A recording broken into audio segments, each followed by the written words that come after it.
یہ لوگ اپنی نوکری کو ریٹین کرنے کے لیے بڑی بڑی اپنے ضمیر کی کمپرومائزز کرتے ہیں جو ایک انسان کے پوٹینشیل کو تباہ کرتا ہے. لیکن اللہ نے قرآن میں کہا کہ رزق میرے ہاتھ میں.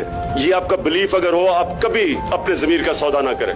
صرف 3 کیریکٹر ٹریٹس جو بڑی امپورٹنٹ ہے کہ جو ویژن ہے وہ سیلفلیس ہوتی ہے, جو انسان بڑا ہوتا ہے وہ خود غرض کبھی نہیں ہوتا, اور پھر جو خوف ہوتا ہے. کبھی بزدل آدمی نے کوئی بڑا کام نہیں کیا. یہ نہیں کہ ہمیں خوف نہیں ہوتا, جو ہمارا خوف ہوتا ہے اس کو قابو پانا پڑتا ہے. اس کے خلاف, خوف کے خلاف بھی آپ کو جدوجہد کرنی پڑتی ہے. جب تک آپ نے اپنے خوف کے اوپر کام نہیں پایا آپ بڑا کام کر ہی نہیں سکتے. رزق نوکری سے نہ نکال دو, لیکن اللہ نے قرآن میں کہا کہ رزق میرے ہاتھ میں. لوگ ڈرتے ہیں جی کہ میں ذلیل ہو جاؤں گا. اللہ نے قرآن میں کہا کہ عزت ذلت میرے ہاتھ میں. تو اس سے بھی آپ کو آزاد کر دیا. انسان کے ہاتھ میں نہیں ہے کسی کو ذلیل کرنا. اللہ کرتا ہے آپ کے اعمال کی وجہ سے. لوگ ذلت سے ڈر کے, فیلئر سے ڈر کے کئی چیزیں نہیں کرتے. آپ سکسیڈ کر ہی نہیں سکتے اگر آپ فیلئر سے ڈرتے ہیں.